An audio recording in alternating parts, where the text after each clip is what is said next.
محدش بيرد على الأسئلة بتاعتك اللي انتي بتسأليها بينك وبين نفسك. يعني أنا هخف، أنا هبقى كويسة، أنا عندي كانسر. أنا كنت كل لما أشوف حد لهم أنا عندي كانسر، أنا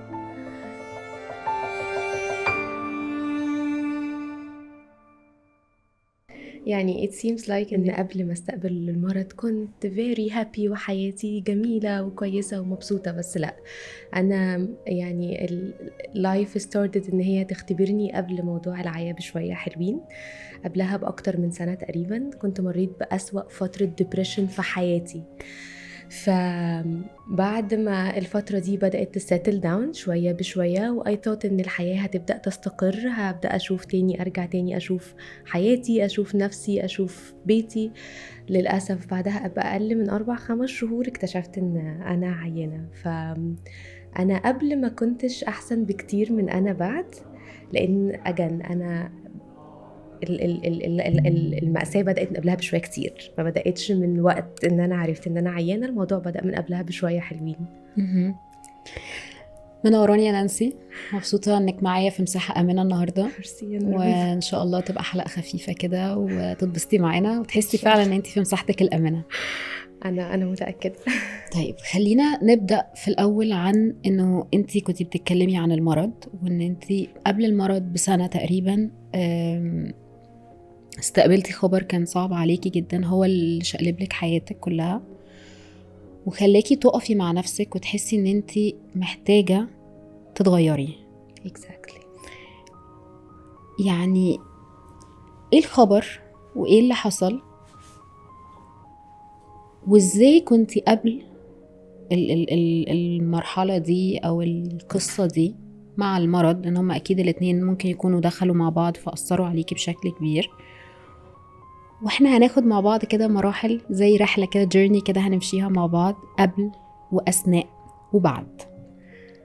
فأنا حابة أعرف أكتر نانسي قبل القصص دي كلها كانت عاملة إزاي، شخصيتك كانت عاملة إزاي؟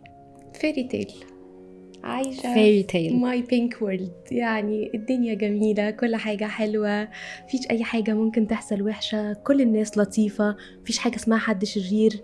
أنا فاكرة أن أنا من حوالي 6 سنين كنت بقول لمامتي هو إحساس إن حد بيكره حد بيبقى شكله إيه. أنا I never experienced in my life إحساس إن أنا بكره حد، أو إحساس إن أنا زعلانة من حد، أو عمري ما شفت حد حواليا بيحاول يأذيني أو حد شرير. أنا عمري في حياتي ما شفت كده، مش علشان هم ما كانوش موجودين، بس أنا فعلا ما كنتش بشوفهم. أنا كانت الدنيا بالنسبة لي بينك، وردي، فراشات. يعني I lived as a princess زي ما بيقولوا. ما كانش في أي مشاكل في حياتي طول عمري، حياتي سلسة جميلة. مامتي يعني كانت بتعمل المستحيل علشان أنا أكون مرتاحة أنا وإخواتي، فأنا عمري ما حسيت إن في مشكلة، عمري ما اختبرت إحساس الفقد، الوجع، الألم، عمري ما حسيت بالأحاسيس دي خالص. ودخلت الجامعة وتخرجت من الجامعة كل الوقت ده واشتغلت، وما كانش عمري أبدا ما حسيت إن في يعني أي شر في الدنيا. يعني الدنيا كلها كانت لطيفة، الدنيا كلها كانت جميلة. فدي كنت أنا قبل أي حاجة خالص. هي دي كانت أنا for very very long time. هي دي كانت أنا. أوكي، وبعدين نقطة التحول بقى، turning point. نقطة التحول كانت أنا مريت بنقط كتير تحول في حياتي. بصي أنا for very long time أنا عارفة أن أنا إنسانة قوية، أنا عارفة، بس إحنا كلنا بنبقى أقوياء في الموقف اللي يستدعي نكون فيه إن إحنا أقوياء. عمرك ما بتعرفي قدراتك، إمكانياتك، تقدري تعملي إيه غير لما تتحطي في الموقف اللي يجبرك إنك تتصرفي على الأساس ده. بعد الكلية اشتغلت واستقريت، اتجوزت وبقى عندي بيتي. بس يعني ما فيش قصة بتكمل fairy tale للآخر. apparently after a while everything changed suddenly. كل حاجة اتغيرت فجأة، ما بقيتش عارفة التغيير بيجي منين ولا ليه، وما بقيتش مستوعبة. يعني أنا عايشة في my fairy tale، فأنا مش متخيلة إن برا الفيري تيل دي في حياة تانية صعبة exactly. مستنياكي. people change, feeling change، كل حاجة بتتغير وأنا مش بتغير. فغالبا هو ده كان السبب ان ده كل ده حصل. انا ما كانش ينفع افضل زي ما انا for very long time. انا كان لازم expose للدنيا الحقيقية واشوف الدنيا شكلها ايه. فانا اقدر اقول ان اول turning point قاسية جدا في حياتي كانت هي مرحلة الانفصال. دي كانت اكتر turning point في حياتي. هو الوقت ده اللي انا حسيت فيه انه يا اما انا غلط يا اما كل الدنيا حواليا غلط. في حد فينا محتاج يتغير عشان يماتش التاني. احنا كده مش نعرف نعيش مع بعض، انا وانتي مش نعرف نعيش مع بعض. فساعتها انا اتفاجئت بنفسي ان انا باخد قرارات قوية جدا، اجريسيف وسريعة. قرارات ما خدتهاش في 10 سنين من حياتي اخدتها في 2 و3. فجأة قررت ان انا لا، انا هشتغل، انا هبدأ حياتي من الاول. انا اشتغلت وخدت لايسنس وجبت عربيتي وبدأت حياتي، جبت بيتي، عملت كل حاجة from scratch in just 3 months في بلد غريبة معرفش فيها ولا مخلوق، كنتش اعرف حد خالص. فساعتها انا حسيت انه انا لا ويت، انا مش الباربي دول اللي كلكم بتتكلموا عنها. I am super strong، انا قوية، انا اقدر اخد قرارات، انا اقدر انفذ القرارات دي. في الوقت اللي هم كانوا شايفيني فيه ان انا سوبر وومن قادرة اعمل كل الحاجات دي من غير ما افكر، انا كنت بيني وبين نفسي بتكسر. في لحظات انهيار كانت بتحصل لك لحظات انا في شهور انا فاكرة ان انا ما كنتش بنام. يعني انا بنام من كتر ما انا تعبت من كتر العياط. شهور كاملة بنام من كتر ما تعبت من كتر العياط. بس ده مش ده قبل العيا بكتير. ايوه ده قبل ما اعرف اني عيانة بكتير. لا، لحظات انهيار هي مش لحظات، ده هي شهور وسنين. يعني قعدت فترة. اللحظات دي كنت بتشاركي بيها حد؟ كنت بتشاركي حد معاكي في اللحظات دي ولا كانت بتبقى بينك وبين نفسك انتي بس؟ في برضو غلطة أنا عارفة أن أنا كنت فاكرة أنه صح، أنه مش المفروض أتكلم مع حد بالذات في الحاجات اللي تخصني شخصيا وتخص حياتي وتخص بيتي. فأنا عمري ما اتكلمت in a very personal details مع أي حد عن أي حاجة تخصني. فأنا كنت باخد القرارات لوحدي، بنهار لوحدي وبفرح براحتي لوحدي. أنا دايما عندي كونسبت كده في حياتي من وأنا صغيرة قوي، حاجتين: انا بأدبت، حطيني في اي حته بتحط، تتكيفي مع الوضع جدا. اي حاجه حطيني في اي مكان هتلاقيني مبسوطه متكيفه فرحانه. يعني انا I could create a heaven in the middle of nowhere. ده من وانتي صغيره؟ طول عمري انا بعرف ابقى مبسوطه، بعرف ابقى ممتنه وراضيه جدا بكل حاجه ربنا عاملها لي، ايا كانت الحاجه دي كبيره صغيره طويله رفيعه، انا مبسوطه. طيب خلينا قبل ما ندخل في مرحلة المرض، ودي الأهم بالنسبة لي إن احنا نتكلم عنها أكتر، لأن احنا في اللحظة دي أو يمكن في البودكاست ده يا نانسي احنا بنتكلمش عن رحلة مرض، احنا بنتكلم عن رحلة تحول إنسان من مرحلة معينة زي كان شايف الدنيا وردي، الحياة حلوة، مفيش شر مفيش حزن، لشخص هيواجه حاجة معينة وهو عايش في بلد لوحده، ومفروض ان انت تبقي متماسكة جدا جدا جدا وتواجهي كل الصعاب دي وكمان تكافحي او تواجهي المرض. فدي نقطة مهمة جدا احنا محتاجين ان احنا نتكلم عنها اكتر. لكن قبل ما نتكلم عن رحلة المرض ورحلة التعافي، في اللحظة اللي انت استقبلتي فيها خبر الانفصال، هل حسيتي انتي اتكسرتي من جواكي ولا في ساعتها لملمتي نفسك كده وقلتي لا it's not time ان انا لا طب هي طبعا ما بتبقاش لحظة. يعني الخبر ده مش بيجيلك في لحظة، بيبقى فيه تمهيدات وفيه حاجات وشهور وأيام وشد وجذب وباك اند فورث وإيفريثينج. فما بتبقاش لحظة. في الوقت ده هو الوقت اللي انتي بتبقي قاعدة فيه في جراي اريا، انتي مش فاهمة حاجة، انتي مش عارفة ايه اللي هيحصل، انتي حياتك كلها كانت متعلقة بأشخاص، فجأة الأشخاص دول تدريجيا بيختفوا مش موجودين. فانتي عندك 2 options في الوقت ده، انتي عندك اختيارين: يا إما تقعي وما تقوميش تاني، هتفضلي طول عمرك بتقولي ليه وفين ومين وانا عملت ايه، يا اما تقرري انك تلمي كده اللي باقي من قوتك ومن نفسك وتاخدي بعضك وتبداي من الاول تشوفي انت بقى هتلملمي نفسك ازاي بعيده عن كل الدراما والتروما دي مع نفسك، تشوفي انت هتعملي ايه. انا حسيت ان انا ما عنديش بريفليج الانهيار. ايوه. فقررت ان انا انهار لوحدي في سريري بالليل وانا نايمه، واصحى الصبح تواجهي العالم. اشوف هعمل ايه شغلي، هعمل ايه في بيتي. انا I'm starting from scratch في بلد ما اعرفش فيها حد، اعرف بنت واحده بس وما اعرفش حد تاني خالص.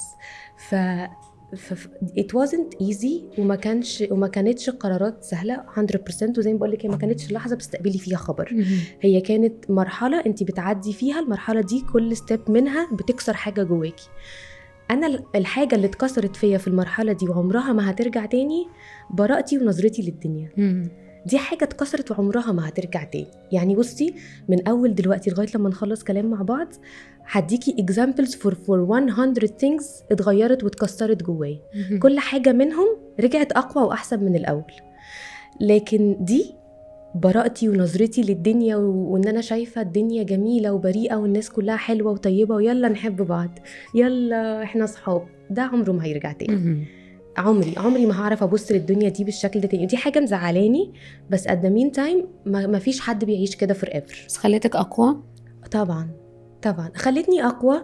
بصي، في حاجات جواكي عمرها ما بتتغير. يعني انت لو الكور بتاعك انسانه طيبه وبريئه، عمرك ما هتعرفي تبقي انسانه شريره وخبيثه. انا بقيت اقوى، بس انا ستيل ما بفهمش في الناس مثلا. يعني انا ما اعرفش اللي قدامي ده حد كويس ولا وحش، ما اعرفش اللي قدامي ده عايز ايه at the end. انا اعرف ناس ما شاء الله بنظره بيجيبوا يعني خبر اللي قدامه. انا ما اعرفش خالص. خالص. يعني انا لسه بالنسبه لي احنا اصحاب يلا بينا، لا انا ما يعني دي حاجه ما اتغيرتش. بس طبعا انا بقيت اقوى بكتير، انا بقيت واحده تانية. طيب مرحله المرض بقى، استقبالك للمرض اكيد فرقت معاكي اكتر بكتير كمان من الخبر اللي قبليه. يمكن كانت فترة انت عديتي بيها بصدمات، واحنا كلنا اكيد عدينا في فترة اللي هو بيبقى فيه كده فترة الواحد بيبقى عايش في خبطات لحد فاهم ايوه مش قادرة. هي سنة 22 23 بالظبط. بس بعد كده الفرج بيجي من ربنا out of nowhere، ما تعرفيش فعلا. ويمكن ده اختبار دايما، وانا شايفة انه ربنا دايما لما بيحب حد او عبد بيبتليه بحاجة معينة عشان الاختبار ده صح يبين المعدن الإنسان من جوه عامل إزاي. احكي لي أكتر، وقت ما استقبلتي خبر المرض، تعاملتي معاه إزاي؟ حسيتي بإيه؟ كلمتي مع نفسك إزاي؟ أنا عرفت إني عيانة بعد 6 شهور بالظبط من القصة اللي أنا حكيتها لك دي. apparently الموضوع كان موجود قبلها ب9 أو 10 شهور، وأنا لما اكتشفته أول مرة حسيت بيه كان very early stage. وللأسف هما زي ماس diagnose المرض، ما شخصونيش صح. قالوا لي انتي كويسة، you're good، انتي بتدلعي، انتي صغيرة قوي في السن، ما فيكيش حاجة. فمشيت وروحت، وكان ساعتها بقى عندي حاجات أهم إن أنا أفكر فيها. كنت in the middle of the process بتاعت الموضوع الأولاني. فعدى بقى 6 شهور، وبعدين بالصدفة أنا غيرت الميديكال انشورنس بتاعي عشان بدأت شغلي وبدأت الكارير بتاعي. فغيرت الميديكال انشورنس بتاعي to be at my work للشغل بتاعي. فبالصدفة قلت اروح اعمل تشيك اب. يعني عملت التشيك اب، ولما رحت هناك الدكتورة قالت لي بصي في حاجة مش مظبوطة، وانا مش حاسة ان انتي المفروض تمشي، انتي لازم ناخد دلوقتي عينة.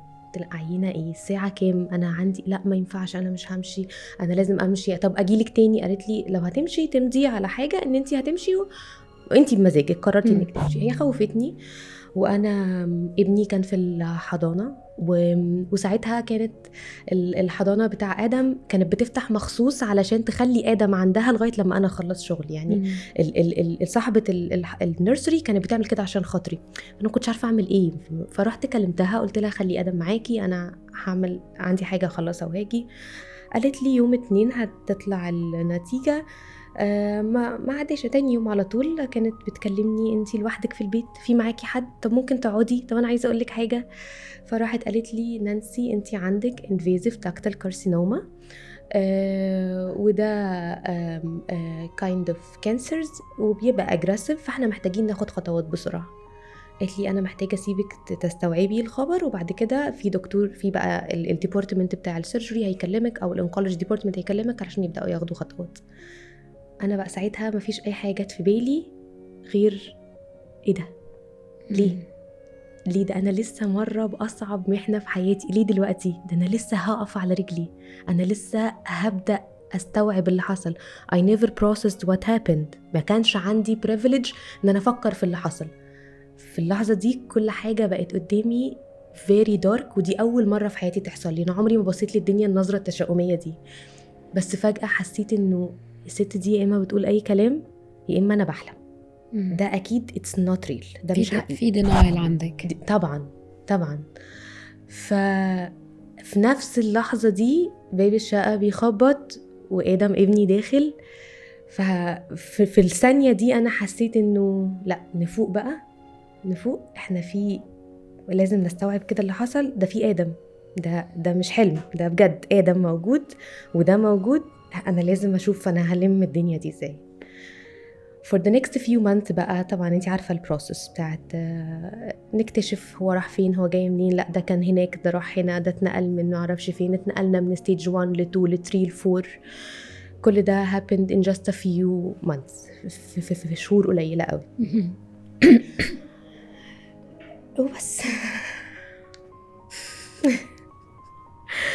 عايزة تقولي حاجة؟ يعني it's a very very long process يعني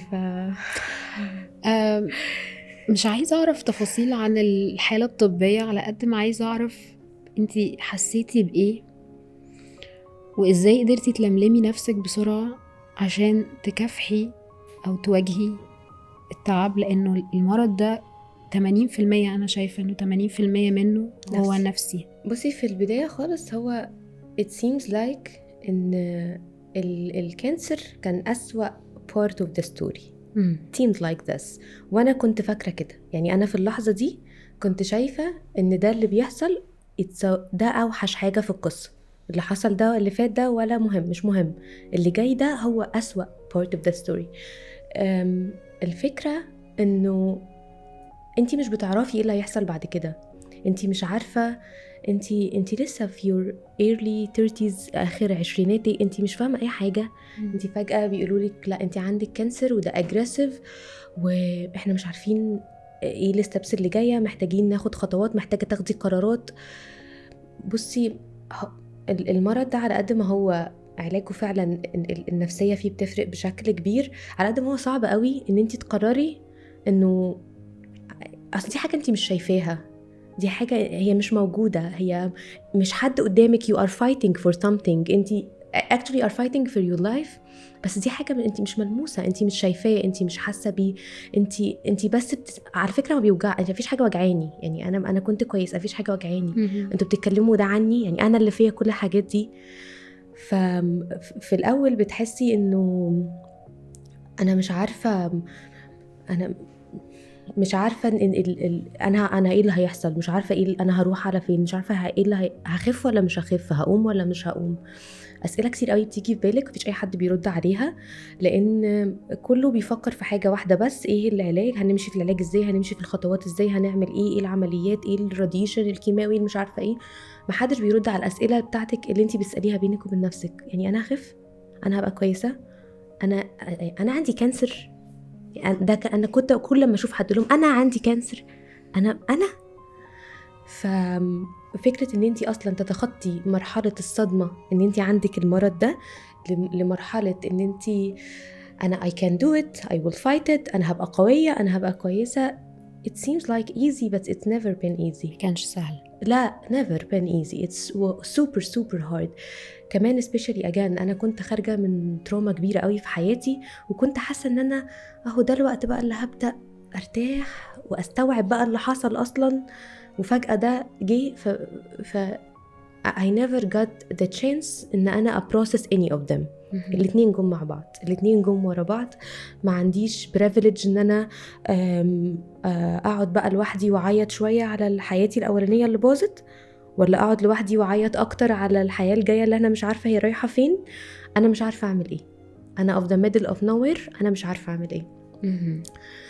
اول حاجه بتعمليها لما بيجيلك الخبر ده، بيتهيألي اغلبنا يعني اول حاجه هنفكر فيها let's google it، تعالي بقى لما نشوف انت بتعمل ايه. ودي بقى أسوأ قرار ممكن تعمليه في حياتك. اول لما بتفتحي جوجل بيقولك قدامك 3 ساعات، خلاص حياتنا هتنتهي بعد 5 دقايق. worst case scenario everything، كل حاجة أسوأ حاجة أسوأ حاجة أسوأ حاجة أسوأ حاجة. وانا كنت لسه بقولك من شويه that's not my mindset. انا ما ببصش على النص الكوبايه الفاضي. انا انتي positive، انت شخصيه ايجابيه. انا very positive.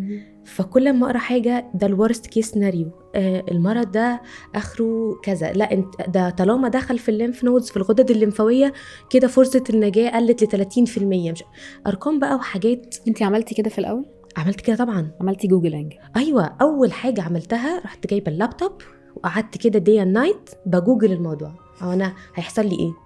جوجل ما بيتوصلش بقى، يعني وصلنا الفيري دارك سايد، وانا غصب عني بروح بقى معاه. فخلاص انا بدات اقعد كده افكر، انا فاضل لي بقى كام يوم، انا هعمل ايه؟ هل بقى it worth ان انا ابدا العلاج اصلا وامشي في السكه دي اللي هتقعد سنين، ولا it doesn't worth again؟ يطلع ادم من الاوضه، احس انه في امل. لا في سبب. في سبب. الامل معرفش، بس في سبب، في حاجه لازم تخليني فايت، لازم افايت. ادم كان بس 4 سنين، he was a toddler. ف لا انا ده ولا حاجه. I need to take another thought على كل الحاجات دي وافكر بالاول تاني. ساعتها رحت للدكتور، قررت ان انا اتكلم بقى واشوف ايه اللي هيحصل. الستبس الطبيه اخدت بقى الستبس، اخدت بدانا الجيرني الطبيه يعني. كل ستيب من الستبس دي كانت اصعب اوحش من اللي قبلها. كل مره كنا بنمشي في خطوه كنا بنكتشف ان الموضوع ديب اكتر. يعني كان الاول بنتكلم في ستيج 1، عملنا شويه تحاليل، ايه ده، لا ثواني، ده ستيج 2، احنا مش متاكدين، في تشانس 15% ان هو يكون اتنقل للغدد. سنس ان هو اتنقل للغدد هنتكلم في ستيج 3 و 4. فلا لازم نعمل اكس رايز اكتر. بعدين لا احنا محتاجين ناخد عينات، هنخش عمليات. بصي كل حاجه بقى بقت ورا بعضها، ورا بعض ورا بعض ورا بعض ورا بعض. بدات احس ان انا في دوامه. ما بقاش عندك وقت تزعلي، ما عندكيش وقت تحزني، عندك وقت دلوقتي ان انت تحاربي او تواجهي. انت كل ده ما خدتيش قرار انك هتحاربي، انت كل ده خدتي قرار انك هتحاولي. انت عايزه تشوفي بس في ايه. بريفليج الحزن والزعل والانهيار مش موجوده، بس هي still in denial. trauma denial. انا عامله كده يعني. انا بروح مكان ما بيودوني. not to mention ان كل ده بيحصل وانا معيش اي حد من اهلي خالص. حتى المعلومات اللي كنت بعمل لها شيرنج مع اهلي بقت very minimal بقى، لان هم في مصر وانا في امريكا. فعشان المعلومه توصل يعني البعيد دايما بيشوف الحاجه أسوأ. فان انا اقول لمامي ان انا بمر بالحاجات دي كانت very very hard اصلا ان انا اقول لها، وهي كانت بقى في حاله انهيار. فكان الاسهل ان انا ابروسس كل حاجه لوحدي مع نفسي. ده اسهل لي بكتير واسرع. يعني كان بدل ما كل خطوه نقعد نتكلم كده، لا انا هرجع تاني ازون ماي سيلف اوت وافكر لوحدي انا هعمل ايه. ودي قوه في حد ذاتها. مش عارفه، دي قوه كبيره قوي. مش عارفه طبعا تبقي في بلد لوحدك واهلك مش جنبك وتستقبلي خبر زي ده، انت شايفه ان هي مش قوه؟ مش عارفه. انا شايفه انه for some reason انا كنت عامله activate للسرفايفل مود. فانا ما كنتش شايفه انا كنت مش كل حاجه بتعدي مش مهم، انا مش هبص، انا مش هركز. انا شايفه حاجه واحده بس انا رايحه لها. it was a survival mode. انا شغلته من قبلها ب8-9 شهور لما حسيت ان الحياه كلها بتتقلب بيا. وapparently ما لحقتش اوقفه، هو فضل شغال for a very long time. وبعدين بدأنا ناخد بقى الخطوات بتاعت العلاج step by step. again كل خطوة من الخطوات دي كانت أصعب أو أوحش من اللي قبليها. عارفة ساعتها بقى اكتشفت ايه؟ اكتشفت ان الوجع النفسي أوحش بكتير يا نوران من الألم الجسدي. أنا في الفترة دي مريت بأكتر أنواع الألم الجسدي اللي ممكن تتخيليها في حياتك. أنا I reached to the point إن أنا ما بقدرش أقوم، ما بقدرش أقعد، لازم حد يشيلني، لازم حد يقعدني. surgeries، عمليات، كل عملية فيها 18 ساعة و20 ساعة وأرقام. بعدين اكتشفت إن كل الوجع اللي أنا حاسة بيه ده it's never related للوجع النفسي اللي أنا حسيت بيه السنة اللي قبليها. كل ده مش صعب قد الوجع النفسي اللي كان في الأول، اللي هو apparently كان سبب المرض بعد كده. فساعتها أدركت إن الدنيا دي لازم نبصلها بشكل تاني خالص. لازم نتعامل مع كل مشكلة وكل حاجة بتعدي في حياتنا بطريقة مختلفة تماما. أنا في الوقت ده كنت دايما بدور على حد قدي في السن مر بنفس التجربة، مش تجربة الانفصال، تجربة المرض. أنا كنت عايزة حد قدي عدى في الموضوع ده، أشوف في الآخر وصل لفين. عايزة حد يجي يقول لي نانسي أنا I'm coming from the future، كل حاجة هتبقى كويسة. بصي أنا عندي شعر، بصي أنا قادرة أقف، أنا قادرة ألعب رياضة تاني، قادرة ألعب مع آدم تاني، قادرة أروح شغلي، قادرة. أنا كان نفسي حد يقول لي كده، كان نفسي حد يوريني نص الكوباية المليان إن في أمل. there is hope، there is hope. لقيتي الحد ده؟ لا، ما لقيتيش. فأنا قررت أبقى لنفسي بقى الحد ده. أنا قررت أنا أبقى لنفسي الحد ده. ساعتها قررت إن أنا هرجع تاني بقى my previous version، الشخص المتفائل اللي شايف كل حاجة حلوة. وساعتها رجعت الحاجتين. حاجة اللي قلتها لك في الأول خالص، أنا دايما عندي حسن ظن بربنا، وبشوف دايما أقدار ربنا كلها خير. أيا كان اللي حصل أنا أكيد دي حاجة كويسة. فساعتها قررت إنه أنا هبقى لنفسي الشخص ده، أنا هبقى الشخص اللي هيقومني، الشخص اللي هيساعدني.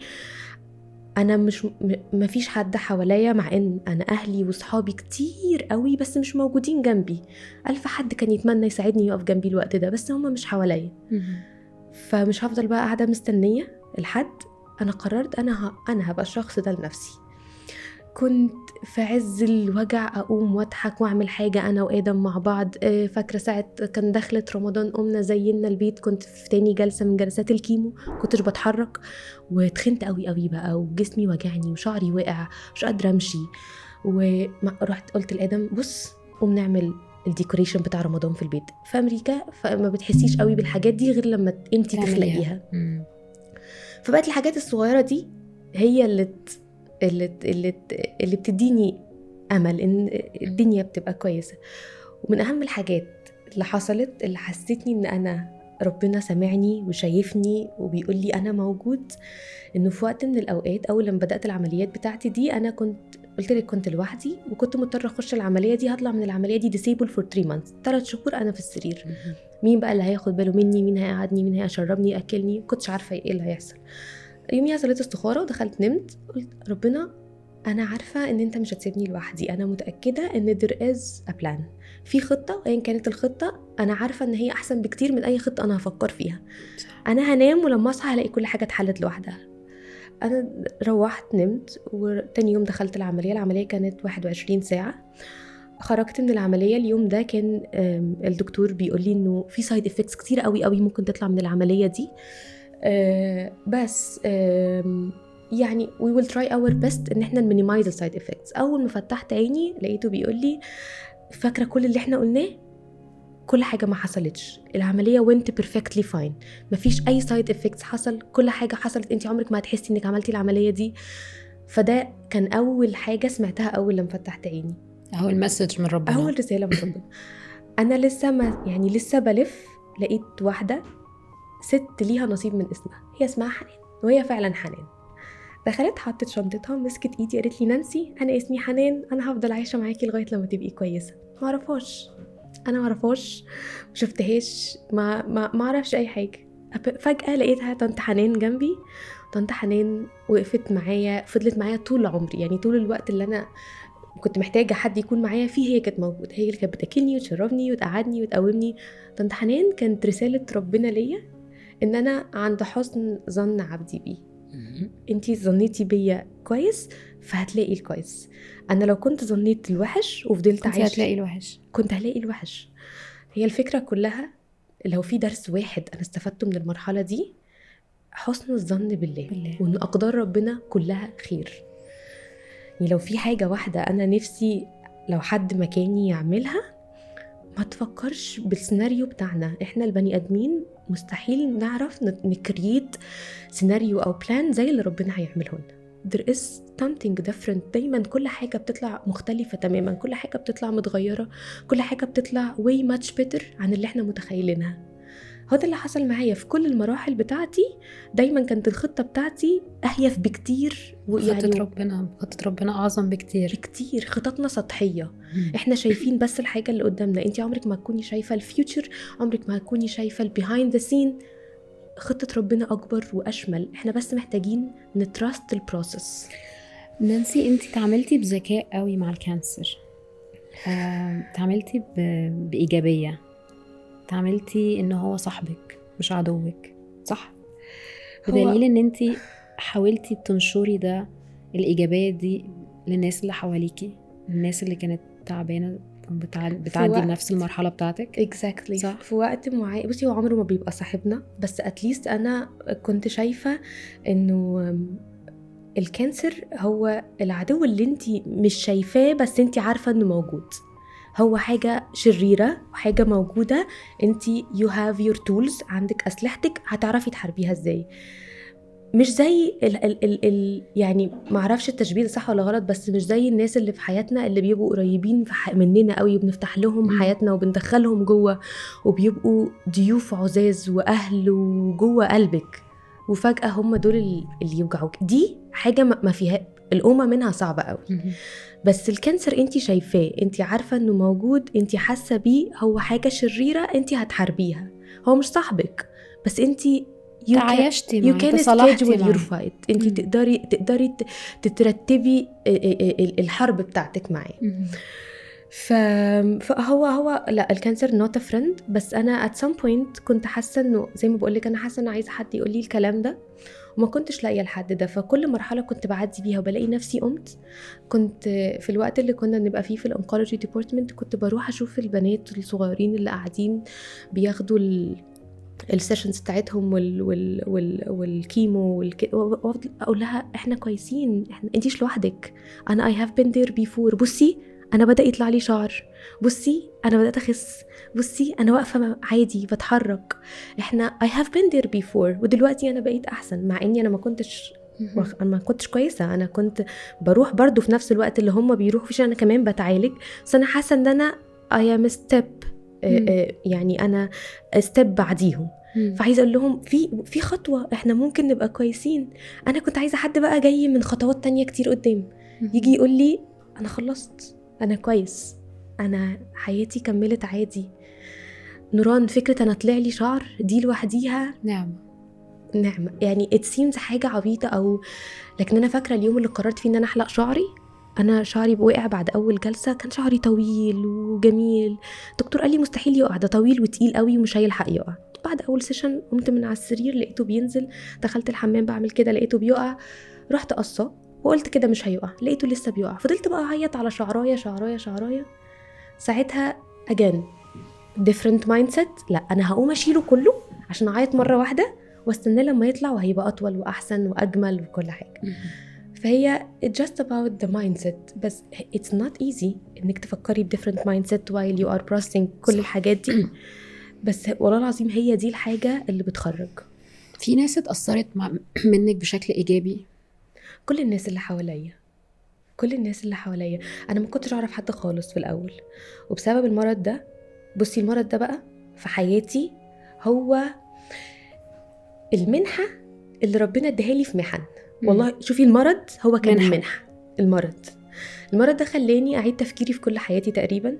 بعد ما كنت معرفش حد خالص في حياتي، ربنا رزقني بصحاب كتير قوي، ما بقوش صحاب، بقوا أهل وعزوة وأخوات وقرايب وناس بتفكر فيكي ومهتمية بيكي وكل تفكيرها ازاي انتي تبقي كويسة، ايه الأكلة اللي نفسك فيها، ما اعرفكيش، أنا ما اعرفهاش، ولاقيها جاية بتقولي انتي نانسي، أنا سمعت عنك من طنط حنان، بتحبي تاكلي ايه؟ انا فضلت كده اكتر من سنه ونص، انا معرفش الاكل ده مين اللي بيجيبه، معرفش الناس دي بتيجي منين، معرفش الناس دي، معرفش. فجاه بقى عندي كوميونتي كبير قوي يا نوران، كبير قوي قوي، وكلها ناس صافيه النيه، قلبها ابيض، عرفتك وانتي في اسوأ حالاتك، فهم مش عايزين منك حاجه، هم عايزينك تبقي كويسه وعايزينك تقفي على رجليكي وعايزينك تبقي وسطيهم تاني. فكل الناس دي شوفي انا ممتنه ليهم قد ايه دلوقتي بعد ما عدى 3 سنين. الناس دي لما بتقابلني بيقولوا ان هم اللي ممتنين ليا انا، ان انا كنت قادره ان انا اضحك في وسط كل اللي انا فيه ده، وان انا اخليهم يحسوا ان there is hope، كل واحدة فيهم فكرت في حياتها in a different perspective. لما لقيتني أنا بمر في كل الحاجات دي وأنا لسه بضحك ولسه بهزر ولسه بستقبلهم، كنتش قادرة أمشي، بقوم أستقبلهم وأقوم أضحك معاهم ولو حد كان وقت رمضان فكان كل يوم في عزومة في مكان كنا بننزل، كنت بروح أي مكان، يلا هروح معاكم. فالناس دي كانت شايفة إن أنا اللي اديتهم هوب، مع إن هما they saved my life، بس هما اللي كانوا شايفين إن أنا اللي اديتهم هوب. إنه my different perspective to life affected them all. لغاية النهاردة عدى 3 سنين هما لسه شايفين كده. يعني أنا علاقتي بيهم هما شايفيني كده، شايفيني البوزيتيف نانسي، شايفيني البنت اللي عندها good perspective for life even though حتى بعد كل اللي عديت بيه which is kind of true. أنا دي حاجة ما اخترعتهاش، هي حاجة built in، هي حاجة ربنا اديها لي، وغالبا دي التول اللي كانت عندي اللي خلتني أعرف أعدي في كل الحاجات دي. هي دي التول. بس ربنا مش بيدينا حاجة في حياتنا غير وإحنا مدينا قدامها التول أو الطريقة اللي هتخلينا نعدي بيها. وطالما بدأت هتخلص، طالما عدينا فيها خلاص هتنتهي. هي فترة، كل الموضوع ان احنا محتاجين بس نقرر هي هتخلص ازاي وبأي شكل. بس هي طالما بدأت هتعدي.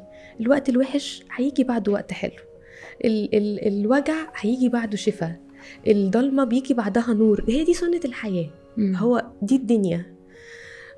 صبرت ربنا هيفتح لك أبواب فرج وأبواب سعة ورحمة وكل حاجة.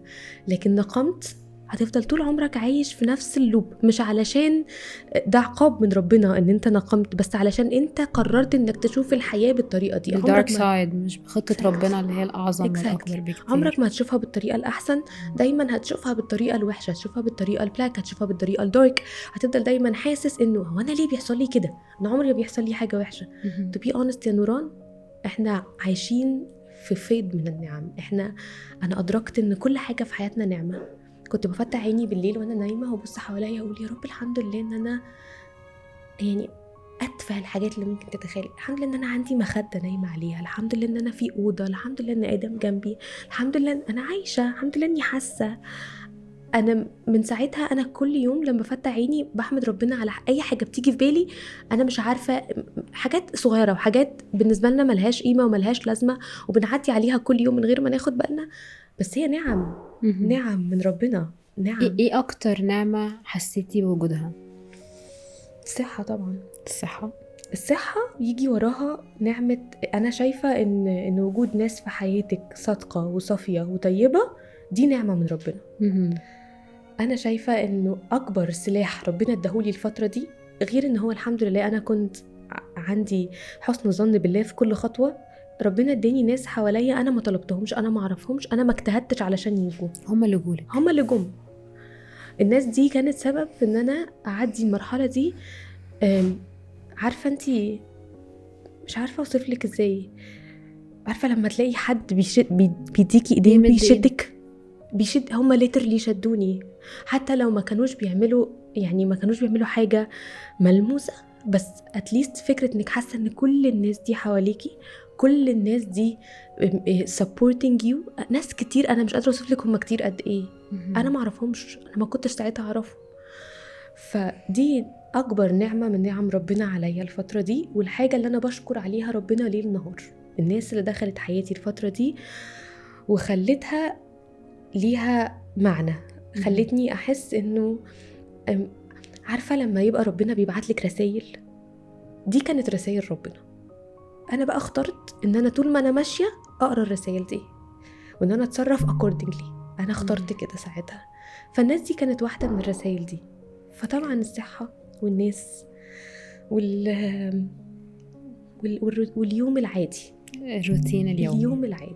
تصحي من النوم يومك عادي، بتصحي تعملي الحاجات 1 2 3 4، تخلصي تروحي بيتك، تقعدي بطانيتك، تلفزيونك، مع ابنك، مع مامتك، مع ايا كان، حتى لو الحاجات لوحدك. اليومية اللي الناس مش راضية عنها، اللي الناس زهقانة منها اصلا. أيوة. دي نعمة كبيرة، نعمة كبيرة، نعمة احنا مش بنحس بيها غير لما تتسحب مننا. انا في 3 سنين اتسحب مني كل حاجة بحبها في حياتي، كل حاجة كنت فاكرة انها فاليو مهمة في حياتي اختفت. العيلة ده كان اهم فاليو في حياتي for 10 years من حياتي، كانت العيلة اهم فاليو، اختفت فجأة، مش موجودة. مش موجودين أو مش موجود، اختفوا. وبعدين apparently افتكرت ان انا وقفت على رجلي واشتغلت وعملت كل حاجة، انا كويسة. لا، انا مش كويسة. الصحة، شبابي، جمالي، حياتي، مبقاش عندي حياة. كل حاجة اتسحبت من ايدي، كأن ربنا بيقول لي، لان انا قعدت كتير بعد موضوع الانفصال ده انا حاسة انه انا حياتي وقفت، انا عمري ما هرجع كويسة تاني، انا حياتي خلاص وقفت، انا هعيش ازاي يعني، هعمل ايه دلوقتي؟ كأن ربنا بيقول لي انتي مش شايفة كل ده؟ طيب انا هسحب منك واحدة واحدة منهم وهرجعهم لك برضو واحدة واحدة، يمكن تتعلمي قيمة كل واحدة من دول في حياتك كبيرة قد ايه. اكتشفت ان اللي حصل لو ما كنتش عييت، انا بعد الموضوع الانفصال ده انا كنت اتجننت. يعني انا بعد موضوع الطلاق ده، انا لو ما كنتش عييت انا كنت 100% اتجننت. انا بعد العيا بدأت ابص لكل حاجة بديفرنت برسبكتيف. اكتشفت فجأة ان كل حاجة حصلت كانت الخير اللي عمري ما هطلبه من ربنا. ما كنتش اعرف ان هو ده الخير، كنتش عارفة انه انا هبقى مبسوطة اكتر، هبقى مرتاحة اكتر، هبقى كويسة اكتر. I started to feeling back لنانسي. انا رجعت تاني، رجعت تاني ببص للحاجات الصغيرة العبيطة اللي بتبسطك. exactly. الالوان فيش لون الشجرة مع لون العصفورة مع لون السما مع الحاجات، الريحة. انا ما كنت قعدت فترة بعرفش اشم مثلا. فكل حاجة صغيرة بتعدي دلوقتي من جنبي انا بقدر قيمة كل حاجة. حبيتي نفسك اكتر بعد مرحلة المرض؟ يا نهار ابيض، بس غرور بقى يا غرور. انا حبيت نفسي الجديدة وبشفق على نانسي القديمة. يعني انا متصالحة جدا معاها، وشايفة ان هي اتصرفت في الوقت ده بالانبوتس اللي عندها. هي يعني غلبانة، ما عندهاش خبرة، مش عارفة تتصرف ازاي. كانت فاكرة انه لما انا ما اقولش لا ابدا في حياتي هبقى حلوة والناس هتحبني اكتر ومحدش هيزعل مني، ما انا ما بقولش لا خالص، فانا اكيد الناس هتحبني اكتر. ان انتي ترضي الناس كلها وتيجي على نفسك. people pleasing. انا كنت كده 100%. وما كنتش زعلانة، ما هي دي المشكلة، انا ما كنتش متضايقة اني بعمل كده.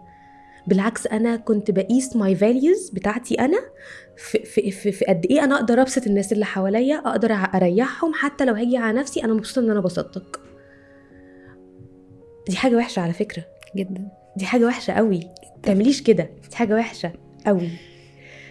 في حاجه احنا ما بنفكرش فيها، اللي هو احنا مش بنفكر انتي عايزه ايه، نانسي عايزه ايه، مين بقى بيصالح نانسي، مين شايف اللي نانسي بتعمله. as much as you give people started to feel ان ده مكتسب بيجي لهم entitlement.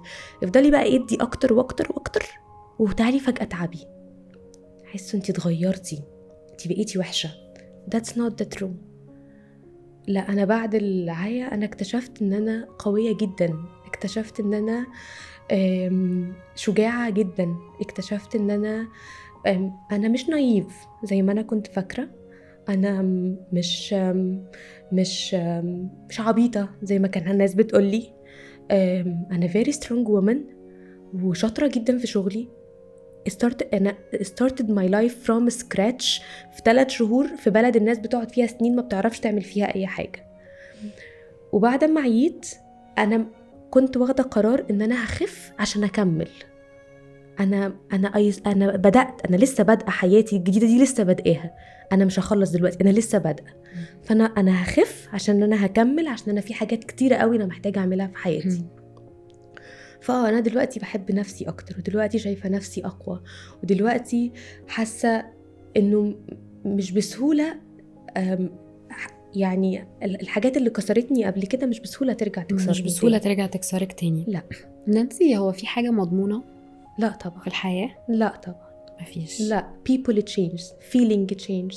صحتنا بين أيدي الرحمن.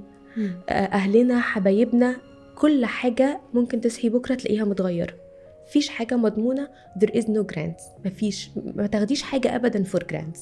عشان كده استمتعي بكل لحظة حلوة بتجيلك، عشان هي ممكن ما تتكررش تاني أبدا. كل مومنت بتعدي عليكي انت ممكن تنبسطي فيها وتستمتعي. استمتعي بوجود مامتك حواليكي، استمتعي بنفسك وانت صغيرة في السن وعندك صحتك وشبابك، استمتعي بشغلك، استمتعي بالمومنتس اللي انت بتقعدي فيها مع نفسك، تفلتر يور توتس وتفكري بهدوء. كل لحظة بتعدي عليكي انبسطي بيها، علشان most probably اللحظات الحلوة قوي اللي بتعدي عمرها ما بترجع بنفس الشكل تاني. طب كنتي بتقولي لي انه كانت اكبر فاليو عندك في حياتك هي الفاميلي. exactly. ايه اللي اتغير؟ يعني الفاليوز دي اتغيرت دلوقتي؟ still my family هي اكبر value في حياتي، بس شكل الفاليو اتغير. ايوه، شكل الفاليو اتغير. الطريقة اللي انا احب الفاليو دي تكون في حياتي او انا اخدمها ما بقاش زي زمان. دلوقتي انا عارفة ان اهم حاجة في حياتي هو آدم، انا عارفة، وده he is my family. دلوقتي he is my family. فكل تركيزي، كل حاجة انا عايزة اوصل انا وآدم لأحسن نقطة ممكنة with our peace of mind. البيس، بصي بقى، يعني ال current situation statement my peace of mind. والله مفيش حاجة تستاهل. أنا عييت وجالي كانسر، ما جاليش برد، جالي كانسر علشان أنا دخلت في تروما وديبريشن بسبب إن أنا كنت from the other side شايفة كل حاجة خضرة، بس ريل حصل شوك مرة واحدة. exactly. صدمتي بالواقع. exactly. ده مش المفروض يحصل. دلوقتي أنا اللي أنا بفكر فيه it's my peace of mind comes first. بس نانسي، يعني ممكن تكون تجربتك هي اللي خلتك تحسي بكده انه مفيش حاجة مستاهلة، لكن ممكن حد تاني ما يكونش عدى بمرض زي كانسر او بدروب في حياته، فبالتالي لما هيعدي بأزمة هيزعل، هيديها وقتها في الزعل قوي، ويحس ان دي نهاية الحياة، نهاية المطاف، ان مفيش اوبشنز تانية، ان مفيش خطط تانية. انتي فاكرة ان دي مش حاجة healthy انك تزعلي؟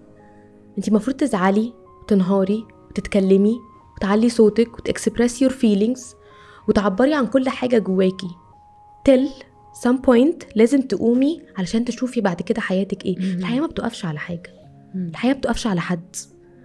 فكري كده في حياتك، في حياة اي حد عدى علينا، هتلاقي في دايما في حياتنا drops. لازم احنا حياتنا ups and downs باختلاف المقاييس بالنسبه ليا وليكي. يعني انتي بالنسبه لك ممكن الحاجه اللي عدت عليا بالصعوبه قوي بالنسبه لك هتعدي ولا هتحسي بيها، والعكس. الدروبس بتحصل في حياتنا 100%، ولازم نزعل ولازم نتكلم ولازم نطلع مشاعرنا بره عشان ما نعيش. ما هو الكتمة هي اللي بتعيي، الزعل في صمت هو اللي بيحزن، هو ده اللي بيجيب ديبريشن، هو ده اللي بيجيب امراض وحاجات تانية كتير. بس هو مش المفروض ان احنا نعيش كده forever. الدنيا اتخلقت ups and downs، اتخلق صبح وبالليل، احنا بنصحى كل يوم صبح وبننام في بالليل. ups and downs، حاجات حلوة وحاجات وحشة، ناس طيبة وناس شريرة. مفيش يعني، لازم هتعدي بالدروبس دي، ولازم هتحسي ان at some point هتحسي ان حياتك وقفت. انا حسيت ان حياتي وقفت مش وانا عيان، انا حسيت ان حياتي وقفت لما انفصلت. ايه ده بقى؟ ايه ده؟ انا كان في حد في حياتي لمدة 14 سنة، فجأة ايه ده؟ فين؟ اعمل ايه؟ انا اعمل ايه؟ عارفه الفكره في ايه؟ انك ساعات بتحسي ان الناس اللي هم الشخص ده هو نفسه الشخص اللي اللي في الوقت ده انت عايزه تجري تمسكي ايديه تقولي له اعمل ايه. هو نفسه انت فاهمه الصراع اللي جواكي؟ هو نفس الشخص اللي انت موجوعه منه، هو نفس الشخص انت عايزه تستنجدي بيه او exactly. عشان كده بقولك في الاخر انت بس تقدري تقومي نفسك. مفيش حاجه مضمونه. 14 years maybe more، ناس عندها قصص اوحش من كده بكتير. مفيش حاجه مضمونه. اتصالحتي مع نفسك ازاي وقت التعب؟ انا كنت صعبانه عليا بصراحه. انا كنت صعبانه عليا قوي، انا ما كنتش زعلانه مني، انا زعلت يعني بصي اقول لك الصراحه، انا بعد ما خفيت بدات ازعل مني. بعد ما خفيت بدات احس ان انت عارفه بقى كل الحاجات اللي انت عديتي فيها دي ده بسببك، بسبب ان انت نايف، بسبب ان انت مش شايفه الدنيا كويس. هو انت ليه في الموقف ده ما ردتيش؟ انت قعدتي تراجعي نفسك، تراجعي المواقف اللي حصلت زمان. 10 سنين ريكول 10 سنين اجيب كده مواقف من 10 سنين وانا نايمه على السرير واقوم اقعد كده. بس ده متعب يا نانسي برضه جدا. it's never easy. بصي تروما never easy. never. حتى لو اللي بيتكلم بيبان ان هو عدى وبقى قوي ووقف على رجليه وحياته احسن من الاول، it's never easy. I have been through hell.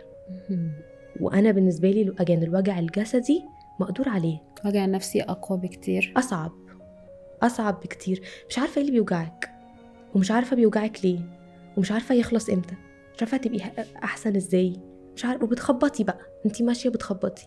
فانا المرض جالي بعد الفتره دي علشان انسى شويه اللي حصل وابدا اركز ان في حاجات تانية مهمه. فانا كنت موجوعه جسديا وناسيه بقى التاني الزعل، لغايه لما كل ما بين فتره علاج وعلاج كل فتره بيبقى في فتره بريك، ارجع تاني افتكر واقول طب ليه، طب ازاي، طب فين، طب منين، طب هعمل ايه، طب انا ازاي ما كنتش برد، طب انا ازاي ما خدتش حقي، طب انا ازاي، لغايه النهارده لحد دلوقتي بتعملي كده. لغايه النهارده انا بيجي نايت ميرز بمواقف حقيقيه حصلت، مش نايت ميرز عفاريت، بس نايت ميرز بمواقف حقيقيه حصلت وبتحصل قدامي وانا قاعده ببص عليها بقول هو انا ليه ما خدتش اكشن تاني، هو انا ليه كنت ساكته، انا ليه ما عملتش حاجه. انا I am blaming myself all the time. بس I started to feel انه زي ما كنت بقولك انه هي ما كانش قصدها، هي طيبه، هي كانت غلبانه، هي مش فاهمه، هي صغيره جدا في السن. فانا مش زعلانه مني، انا I started to feel better مع نفسي. انا بدات احس ان انا النسخه الاحسن مني. انا مش زعلانه، انا غضبانه. انا كنت غضبانه قوي، كنت غضبانه شايفه ان انا ما استاهلش يحصل كل الحاجات اللي حصلت دي، ولا العيا ولا اللي قبله ولا اللي بعده. بس بعدين I realized ان ده اللي كان الخير اللي عمري ما هطلبه من ربنا. انتي مش عارفه المرض ده نقلني من حياتي من مكان لمكان ازاي. والله العظيم there is hope، في امل. انا دايما شايفه ان بعد العيا احنا بنطلع اشخاص مختلفين، ما بنطلعش نفس الشخص. مظبوط. وابيرنتلي بنطلع اشخاص احسن، بنطلع النسخه الاحسن من نفسنا. يمكن كنت عايز اسالك في الحته دي يا نانسي على انه دايما لما الشخص بيعدي بمحنه صعبه، بموقف صعب، الناس بتتغير، يا اما بتتغير للاوحش، للنسخه الاوحش، او للنسخه الافضل. انتي كنتي بتقولي لي في الاول خالص ان الكور طالما هو كويس وانا كويسه، فحتى لو الوحش طلع مني فأم ستيل انا من جوايا في نقاء، في طيبه، والعكس صحيح. هل انتي في لحظه من اللحظات عدى عليكي حسيتي ان انتي ممكن تبقي أسوأ نفسيا، تبقي شريرة، تبقي تاخدي حقك بطريقة معينة، ولا ده ما أثرش عليكي وفضلتي انتي نسخة نانسي البنت الكايند الكويسة الطيبة البيور؟ بصي أنا شايفة إن الأوقات اللي زي دي زي ما انتي قلتي هي بتبين معادن الناس، بتبين الأصل. يعني whatever الكور بتاعك اللي انتي بتحاولي تخبيه دايما عن كل الناس هيظهر غصب عنك في الموقف ده. فلو انتي طيبة ولطيفة ومش مؤذية هتفضلي كده.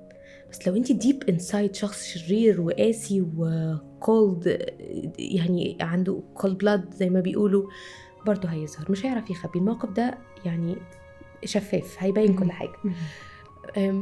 أنا at some point أنا كنت عايزة أبقى شريرة، أنا كنت بدعي ربنا أن أنا أعرف أبقى شريرة، علشان كنت حاسة أن أنا عايزة، أنا غضبانة، أنا عايزة أخد حقي، أنا غضبانة، بس ما عرفتش أبقى شريرة، وفي نفس الوقت ما عرفتش أفضل نفس الشخص الأولاني. أنا عندي نفس الكور، بس عندي different mindset، أنا أقوى بكتير، أنا بفكر بشكل مختلف.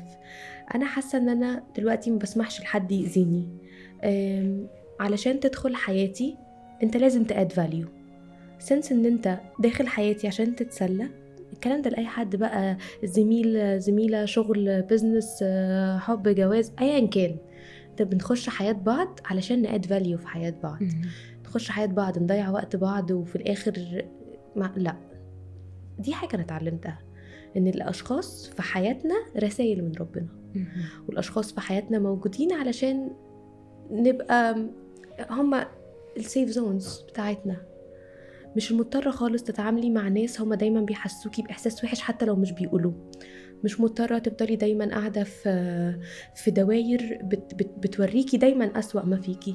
مش مضطرة تفضلي دايما بتتعاملي مع أشخاص عمرهم ما بيوروكي، حتى عارفة لو مش بيوروكي السيء مش بيقولولك الحلو. الناس في حياتنا تأثيرهم مرعب. مرعب. مهما قابلتي حد يقولك ما بيهمنيش الناس رأيها مش مهم، الناس مش مهمة، بيفرق معاهم طبعا. في حياتنا الناس تأثيرهم مرعب. الناس يا ترفعك سابع سما يا سابع أرض، ومش برأيهم، بتصرفاتهم. يعني الناس اللي هتحبك وتحتويكي وتخليكي تحسي بأمان وبدفء وبطمأنينة كأنهم أهلك وأخواتك وحبايبك، الناس دي هتخليكي تقدري تقفي على رجليكي وتدوسي على أي حاجة بتواجهك. انتي مش لوحدك، عكس الناس التانية اللي دايما بتوريكي المراية الوحشة، دايما تقولك انتي مش شاطرة، انتي مش هتعرفي، انتي مش تقدري، انتي ما عندكيش القدرات دي. الناس دي بتهدك من غير ما تحسي. فلا، تأثير الناس في حياتنا جوهري، فنختار الناس اللي تخش حياتنا. طيب نانسي، إحساسك باللي حواليكي، بالناس، بالأشياء بقى عامل إزاي؟ أنا بقولك أنا بنبسط بأقل الحاجات اللي بتعدي جنبي. يعني أنا بفرح قوي لو اتعرفت على حد جديد النهاردة، بنبسط قوي لو عديت من جنب لوحة مرسومة حلو، لو الحاجات الصغيرة اللي في حياتي أنا بقيت أبص لسه عليها. بتبسطك زي ما كانت بتبسطك بالعكس، زمان؟ أكتر. أنا بقيت grateful، بقيت أنا ممتنة لكل حاجة حصلت لي، فرحانة وحاسة إنه كل اللي حصل لي ده حصل لي علشان أنا كنت في أضعف فيرجن من نفسي. أنا كان عندي قدرات أكتر بكتير من اللي أنا كنت مفكراها. أنا شخص قوي جدا وشجاع وشاطر وأنا بعرف أحب الناس وبعرف أستقبل الحب ده، ودي حاجات مش موجودة في ناس كتير حوالينا. أنا I do have hope، وعندي أمل، وعندي very good perspective للدنيا. أنا شايفة الدنيا بنصها الحلو، عمرها ما بتبقى حلوة بس end up كويس. everything ended up perfectly fine by the end. كل حاجة بتبقى كويسة لما احنا بنقرر تبقى كويسة. لا، أنا شايفة أنه دلوقتي أنا أحسن بكتير من الأول، ببص للدنيا بشكل مختلف عن الأول. إحساسي بالحاجات زي ما أنتي بتقولي أقوى وأجمل وكل حاجة بتعدي حواليا دلوقتي أنا ببقى شايفاها وحاسة بجمالها وحاسة إنها أنتي موجودة لسبب، أيا كان السبب احنا هنجو to the end، هنشوف بقى ايه السبب. عشان كده كنت بقولك انبسطي بأي لحظة حلوة بتعدي عليكي، ما تسيبيهاش تضيع عشان هي بترجعش تاني. مفيش، مهما كانت المومنتس اللي بتعدي علينا حلوة ونقية، after a while هتكتشفي انه انا من 4 سنين كنت في أسعد أيام أنا سافرت أحلى سفرية سافرتها في حياتي. مش دايما اللحظات دي بتتكرر، فأيا كان الحلو اللي في حياتنا المفروض نستمتع بيه، ننبسط بيه، وما نتكسفش إنه هو موجود أيا كان هو إيه. بصي، أنا شايفة قدامي شخصية قوية قوي، إيجابية جدا.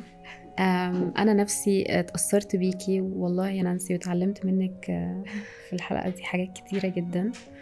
يمكن الواحد بيعدي بداونز كتيرة في حياته وبيحاول يتكيف معاها، بيحاول يتعامل معاها، بس لما بتشوفي قدامك يعني نماذج إيجابية بتقولي إيه ده، لأ أنا لسه في أمل، أنا أقدر أبقى أحسن نسخة من نفسي.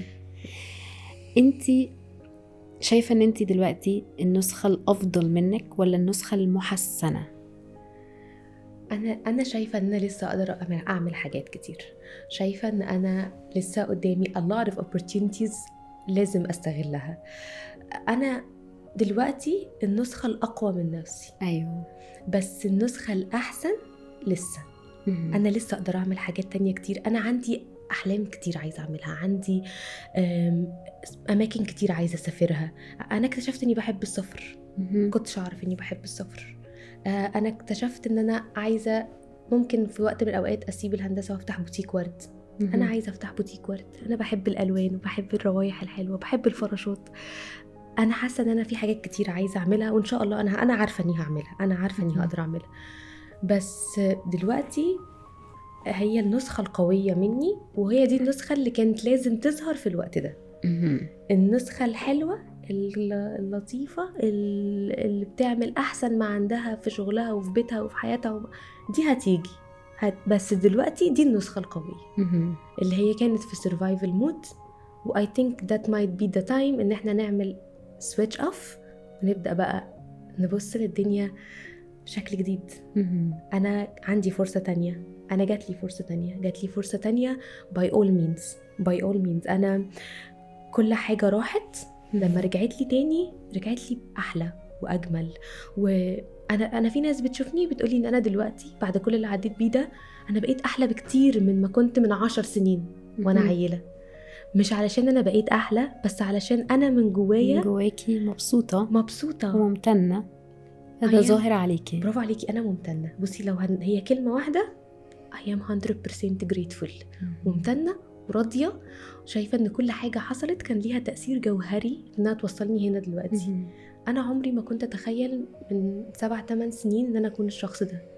عمري ما كنت اتخيل ان انا كل صيف اقعد افكر انا نفسي اسافر فين، نفسي اعمل حاجة ايه مجنونة كان نفسي اعملها طول عمري ما عملتهاش. ما كنتش الشخص ده، انا ما كنتش كده. انا كنت بفكر في حاجات تانية خالص وما كانتش لنفسي. كنتش بفكر انا عايزة ايه. دلوقتي وانسني بدأت افكر في نفسي بقيت احب نفسي وبحب اللي حواليا، بحب حياتي بكل بقى مصاعبها دي. على فكرة العيا ما بيخلصش والمرض ما بيخلصش، لسه بتعالج ولسه بعمل عمليات ولسه بروح ولسه باجي، بس برضو عندي فرصة ان انا اعيش حياة حلوة، عندي فرصة ان انا اشوف الدنيا بمنظور مختلف. دلوقتي كل حاجة ليها طعم تاني. احساسك بالامان زاد اكتر ولا زي ما هو ولا قل؟ بالامان اتجاه ايه؟ اتجاه نفسك، اتجاه اللي حواليكي، اتجاه الاشخاص لا. احساسي بالامان اتجاه الاشخاص لا طبعا. انا كنت في حته بقى يعني انا لسه بقولك ما الا اي حد يعدي من جنبي بيست فريند خلاص اصحاب. بس انتي قابلتي ناس كتيره في حياتك كانوا بوزيتيف قوي، قالوا لي والله طول الوقت بيقولوا لي قالوا لي كده بس ما كانش قصدي. انا ما عملتش كده وانا قصده. وهم بيقولوا لي كده وهم اللي قووني، هم اللي ساعدوني، هم اللي عملوا كل حاجه. انا ما عملتش كده وانا قصده. بس انا احساسي بالامان اتجاه الناس مش عارفه، انا حاسه انه بيتهيألي ما بعرفش اثق في الناس بسرعه قوي. ده اللي اتعلمتيه؟ مش ابقى شكاكه بس ابقى حريصه في اختيار الناس الموجودين في دايرتي. احنا دوايرنا كتير، ناس نعرفهم اكتر، ندخل بس نقرب مننا الناس اللي أثروا فينا، هم الناس الجنوين، الناس الطيبين، الناس حتى لو ما عندوش مهارة، حتى لو ما عندوش شخص طيب هين لين سهل يخش حياتك كده تحسي انك مرتاحة وانتي قاعدة معاه، تحسي انك بتتكلمي من غير ما تعملي حسابات كتير. بصي الشخص الهين اللين السهل ده لما تلاقيه مسكي فيه مسبيهوش، ايا كانوا بقى هم مين في حياتنا، في شغلنا، في دوائر اصحابنا، في عيلتنا، في اهلنا. دي الناس اللي انا احب انها تخش حياتي. لو انا ما عنديش شويه ثقه في الاشخاص ما بقتش عندي ثقه ان انا ادخل اي حد الدايره دي. الدايره دي بقت very exclusive للناس يعني ذوات القلب الطيب. دول بقى مش كتير. طب احساسك بالامان بنفسك، انتي بتطمني نفسك ازاي؟ انا فخوره بيا وحاسه ان انا شايفه اي حاجه هنعدي بيها انا وهي هنعدي. يعني ايه اسوأ حاجه هتحصل؟ اوحش حاجه ممكن تحصل ايه؟ حصلت. انا بقى لما بفكر بشوف ان في حاجات انا كنت بقول لو حصلت انا حياتي هتقف، مش هعرف اكمل، مستحيل. حصلت وكملت واندد اب بيتر، بقيت احسن. فانا واثقه في نفسي قوي، واثقه انه انا اقدر اعدي اي حاجه مهما كانت هي ايه. انا اللي عديت فيه ما كانش سهل بس عديت بشطاره. يعني انا I ended up وانتي لسه even محافظه better. على روحك الحلوه كمان بجد جدا. بجد يعني اتمنى. دي حقيقه. نانسي، ايه الرساله اللي تحبي تقوليها لناس ممكن تكون بتعيش لحظات ألم، لحظات مرض، ممكن تكون شايفة انه ده الدارك سايد اللي هم مش قدروا يطلعوا منه؟ ايه اللي انتي ممكن تنصحيهم بيه ان هم يبدأوا الجيرني بتاعتهم، الرحلة بتاعتهم، يبدأوها ازاي صح؟ ازاي يتعاملوا مع نفسهم، ازاي يتعاملوا مع مرضهم، ازاي يتعاملوا مع جسمهم، ازاي يحبوا نفسهم. محتاجة اسمع منك حاجات ان احنا نوصلها للناس، لعل وعسى نقدر ان احنا نبقى سبب من اسباب ان هم يقدروا يكملوا ويتحملوا ويعدوا الرحلة الصعبة دي. انتي عارفة من اكبر الاسباب اللي خلتني متحمسة قوي ان انا اقعد نتكلم معاكي النهاردة، ان انا كان نفسي قوي حد يجي يقول لي الكلام ده، حد يجي يقول لي there is hope. انا كويس، انا كويسة، انا هبقى كويسة، كل حاجة ended up perfectly fine. بصي، هو العلاج مش بس ادوية، العلاج هي لحظات انتي بتقرري فيها ان انتي هتسكتي، حتى لو ديب انسايد انتي بتصرخي من كتر الوجع، من كتر القهر من الانون، بس انتي قررتي تسكتي. مش هتسكتي عشان انتي مش قادرة تبقي اوت لاود، انتي هتسكتي علشان انتي عندك حسن ظن بان اقدار ربنا كلها خير، وان اللي جاي هيكون كويس. هي مايند سيت من الاول خالص، هي مايند سيت، وهم داخلين كده على كل حاجة. في الاول بيبقى صعب قوي انه نستوعب وان احنا ندرك وان احنا نفكر ايه اللي هيحصل بعد كده، but after a while انتي بتبدأي تقرري الاتجاه اللي انتي هتمشي فيه. and I have met people بعد ما أخدوا الخبر بتاع عياهم they went super extreme to the darkest side. to the darkest، يعني أوحش بكتير. أنا كان في واحدة بتكلمني من كام يوم وبتقولي انتي عارفة السايد افكت بتاع الدواء اللي احنا بناخده ده كذا وكذا وكذا وكذا وكذا. قلت لها انتي عارفة البرسنتج بتاعت الحاجات دي ايه؟ هي البنت ما اخدتش الدواء، البنت ما تعرفنيش بيرسونال، البنت قريت لي بوست وكلمتني علشان هي حاسه انه انتي you have been there before، انا عايزه حد يقول لي ايه اللي هيحصل بعد كده. هو ده اللي انا عايزه اقوله، انه whatever اللي هيحصل بعد كده مربوط بطريقه تفكيرنا وبايماننا بربنا وحسن ظننا. كل حاجه هتبقى كويسه، كل حاجه هتended up perfectly fine. احنا بس محتاجين نغير المايند سيت بتاعتنا. الكانسر مش دايما معناه موت، الكانسر هي لحظات صعبة بتخليكي تتعرفي على نفسك، انتي بتتكسري وبتتبني من جديد. كل حاجة بيحصل لها ريكريشن، كل حاجة بتحصل من أول وجديد. هي just moments، هي لحظات لو سبتي نفسك ليها مش تعرفي ترجعي تاني، بس هي اللحظات دي هتيجي. لما تيجي لازم تكوني متيقنة ومتأكدة ان اللي هيحصل بعد كده هو للأحسن، واللي هنوصل له بعد كده أحسن نسخة من نفسنا. مفيش حاجة مستحيلة و there is always hope، ودايما الأمل أقوى من الخوف. طول ما احنا خايفين طول ما احنا بنقع. وإيفن في the darkest sides of any story، أي حاجة شريرة بتتغذى على خوفك، بتتغذى على عدم قدرتك على سيطرتك على نفسك.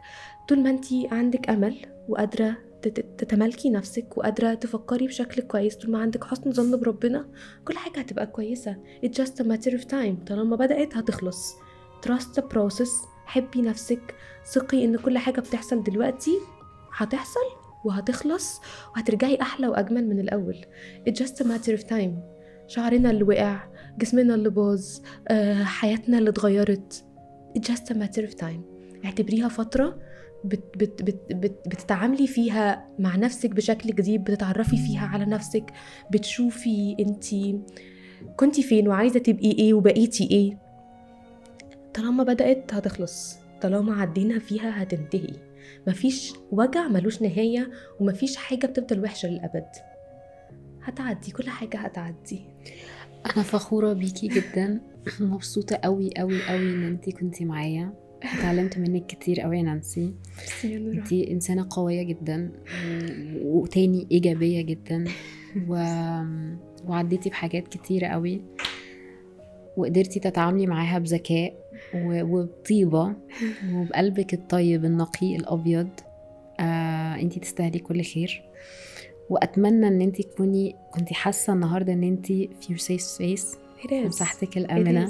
انا يعني حاسه ان انا بتكلم مع حد اعرفه بقالي 100 years. انا اتكلمت من غير ما افكر، وكنتش عارفه اقول ايه. انا جايه النهارده مش عارفه انا هقول ايه، بس انا بجد متشكره قوي ان انتي اديتيني this space ان انا at least اقدر اقول ان everything will ended up fine. بس انا نفسي اقول كده، انا جايه من المستقبل، I have been there before، كل حاجه هتبقى كويسه، كل حاجه هتبقى كويسه. ميرسي جدا يا نانسي. ميرسي يا نوران، ميرسي.